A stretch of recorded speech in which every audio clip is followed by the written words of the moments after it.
कृषि कानून को लेकर दीपेंद्र सिंह हुड्डा प्रेस कॉन्फ्रेंस कर रहे हैं, क्या कुछ कह रहे हैं, सुनिए। पहली बात तो इस रिपोर्ट के माध्यम से साबित हो गया है कि जो तीनों कृषि कानून जो हम कहते थे, हम लोग कहते थे किसान आंदोलन 1 साल तक चला, आपको याद होगा 750 किसानों की जान उस आंदोलन में कुर्बान हो गई। जो इन धरनों से जो शव वापस गए अपने अपने गांव में, कोविड भी था, ठंड भी थी, इन परिस्थितियों में 750 किसान इन धरनों से उनके शव वापस लौटे। ऐसी परिस्थिति में लगातार किसान आंदोलन जब चल रहा था, हम कहते थे ये कृषि कानून जो आए हैं 3, ये किसान के हक के नहीं है, ये कहीं ना कहीं धनाढ्य लोगों को लाभ देने के लिए सरकार लेके आई, लेकिन सरकार के लोग इसके फायदे गिनवाते थे। लेकिन ये जो रिपोर्ट आई है अब रिपोर्टर्स कलेक्टिव में, उससे साबित हो गया है कि जो हम कहते थे वो सही है। ये जो कृषि कानून आए, ये देश के कुछ चंद धनाढ्य लोगों को लाभ देने के लिए सरकार लेके आई। उनकी लॉबिंग से, उनके इशारे से समझिए, ये सरकार ने बिना किसानों से कंसल्ट किए, बिना किसी भी कृषि क्षेत्र से जुड़े हुए विशेषज्ञ से सलाह मशवरा किए सरकार लेके आई। मैं पहले क्रोनोलॉजी में जाना चाहता हूं, किस तरीके से ये सब हुआ।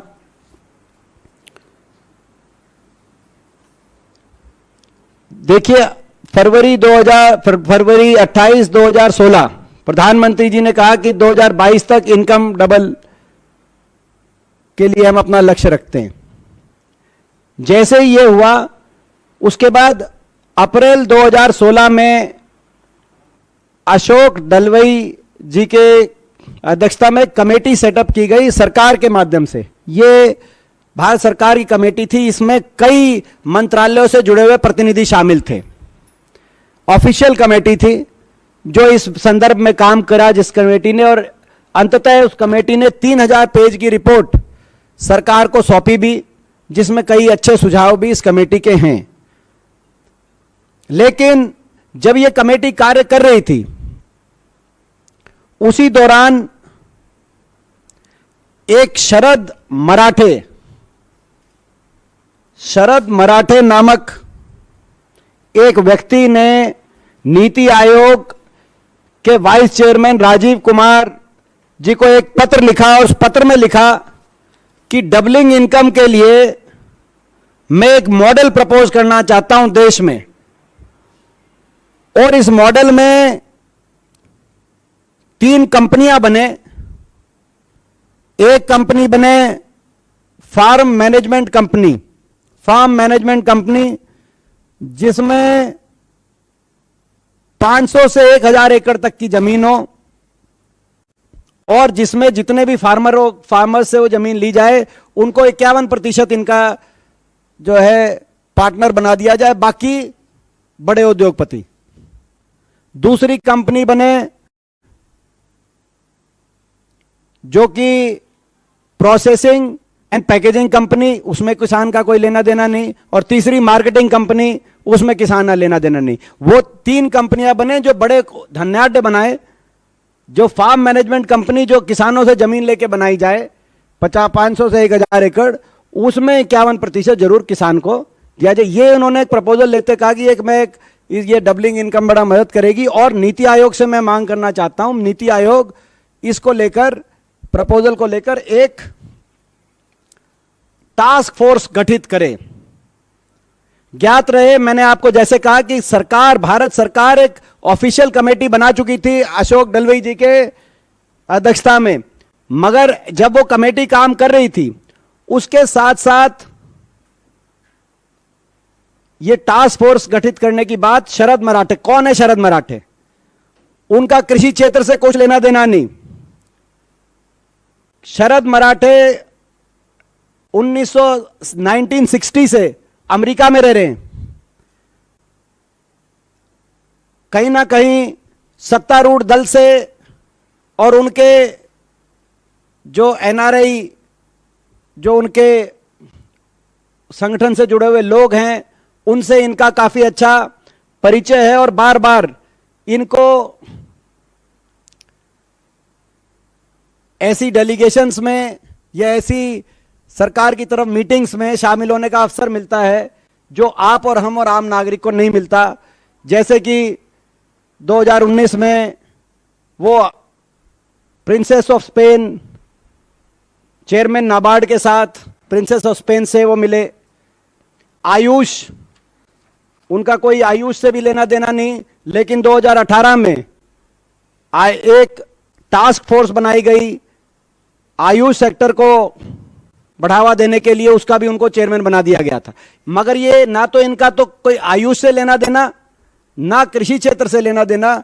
ये जो हैं, ये जनाब, इन्होंने, इनकी एक सॉफ्टवेयर कंपनी है यूएस के अंदर, यूनिवर्सल टेक्निकल सिस्टम्स, इन्होंने मैकेनिकल इंजीनियरिंग एमबीए करी है, और एक और सॉफ्टवेयर, एक और कंपनी है universal technical systems private limited, ये इंडिया में रजिस्टर्ड कंपनी है। तो ऐसे व्यक्ति ने एक टास्क फोर्स कहा कि भाई कृषि क्षेत्र में किसान की, और नीति आयोग ने इनके सुझाव पर, नीति आयोग के मेंबर रमेश चंद ने लिखा कि proposal for establishing task force has been discussed with the prime minister's office and we will await their response before proceeding further. ये 2017 दिसंबर में लिखा गया। उसके बाद ये टास्क फोर्स गठित कर दी गई।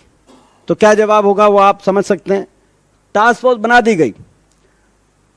यही नहीं, इस टास्क फोर्स में इन्होंने कहा, जो ये शरद मराठे, नीति आयोग, आप समझ सकते हैं, नीति आयोग एक यूएस के सॉफ्टवेयर इंजीनियर 1960 से वहां से, जिसको देश की कृषि से व्यवस्था से पता नहीं, उनके कहने पर टास्क फोर्स बना रही है। और उन्होंने कहा कि इस टास्क फोर्स में ये व्यक्ति लिए जाएं जिसमें औद्योगपति घरानों से संबंधित व्यक्ति, कॉरपोरेट सेक्टर से संबंधित व्यक्ति, कोई कृषि क्षेत्र से संबंधित व्यक्ति नहीं। और खुद को भी उन्होंने कहा कि मैं उस टास्क फोर्स में, मैं अहम भूमिका मेरी रहे। उन्होंने एक दो की और उस टास्क फोर्स के अंदर, एक कोई विनय चौटाई वाले जी हैं, जो कि भाजपा के ओवरसीज के कई प्रोग्राम्स आयोजन वगैरह करते हैं, उनका उन्होंने नाम सुझाया। एक संजय मरीवाला जी हैं, तो इन्होंने कईयों के नाम लिए, जो ये संजय मरीवाला जी इनके खुद के बिजनेस पार्टनर हैं, कि ये टास्क फोर्स बनाई जाए जो देश की कृषि व्यवस्था के बारे में निर्धारित करे। वो बन गई टास्क फोर्स। अशोक दलवई जी की जो कमेटी, जो भारत सरकार ने ही बनाई थी, जिसमें सारे इंटर मिनिस्टीरियल कमेटी थी, वो अपना काम अलग कर रही है। उस, जो कि डबलिंग फार्मर इनकम और इनकम बढ़ाने के लिए उसको टास्क दिया गया था। जब उसने अपनी उसने 14 वॉल्यूम के अंदर 3000 पेज की रिपोर्ट दी, जब उसने अपनी 13वीं वॉल्यूम सबमिट करी, यानी कि उस रिपोर्ट की तरफ कोई, उसको अनसुनाद किया जा रहा है, अनदेखा किया जा रहा है, तब इस दौरान ये टास्क फोर्स ने अपना काम पूरी तेजी से शुरू कर दिया। और इस टास्क फोर्स ने किससे कंसल्ट किया? टास्क फोर्स के कौन कौन ऐसे लोग थे जिनसे टास्क फोर्स ने कंसल्टेशन करी? टास्क फोर्स ने, the task force consulted handpick big corporates such as Adani group, Patanjali Ayurveda, Mahindra group and BigBasket. इन ऐसे बड़े कॉरपोरेट घरानों से पूछा गया कि क्या होना चाहिए। जाहिर है इन्होंने अपने अपने नजरिए से सारी बात रखी, और अंततः आपने देखा कि कोविड के दौरान बिना संसद में बहस किए 3 कृषि कानून आ गए। मैं एक उदाहरण देना चाहता हूं, छोटा सा उदाहरण, क्योंकि 3 कानूनों में ज्यादा डिटेल में नहीं जाऊंगा, लेकिन एक उदाहरण, अशोक दलवई जी की जो कमेटी सरकार द्वारा इंटर मिनिस्ट्रियल कमेटी थी। और एक और इत्तेफाक देखिए, इस टास्क फोर्स को भी के भी चेयरमैन अशोक डलवई जी को बनाया सरकार ने। नीति आयोग की जो शरद मराठे जी की टास्क फोर्स है, तो अशोक डलवई जी दोनों ही टास्क फोर्स के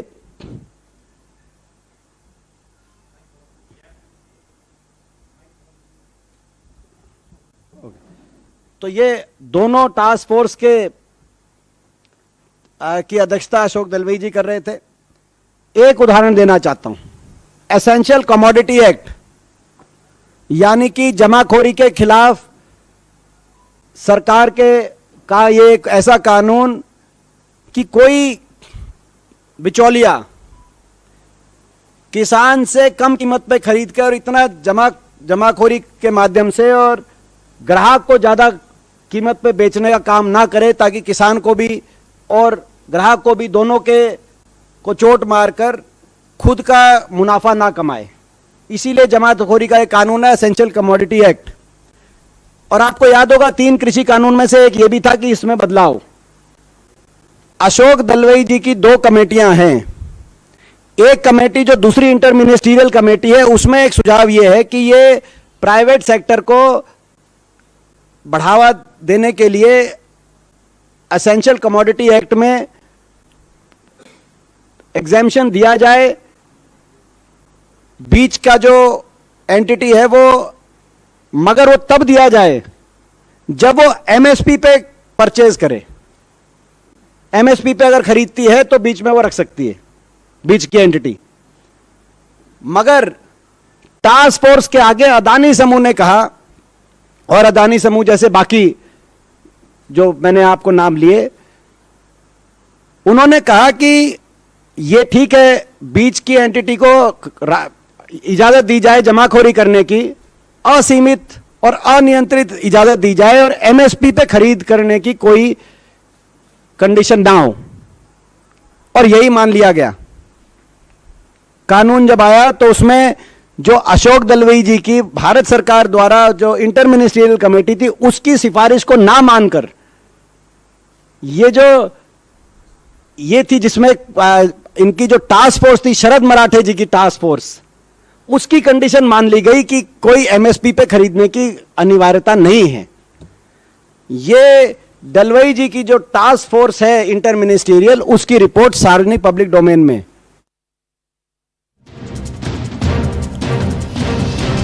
तो दीपेंद्र हुड्डा प्रेस कॉन्फ्रेंस कर रहे हैं और कृषि कानून को लेकर वो लगातार बयानबाजी कर रहे हैं। उन्होंने कहा है कि कुछ पूंजीपतियों को लेकर जो है कृषि कानूनों को फायदा हुआ है। पीएम ने किसानों की आय दोगुनी करने का वादा किया था, लेकिन वो भी पूरा नहीं किया। केंद्र सरकार द्वारा बनाई गई कमेटी किसान हित में नहीं है।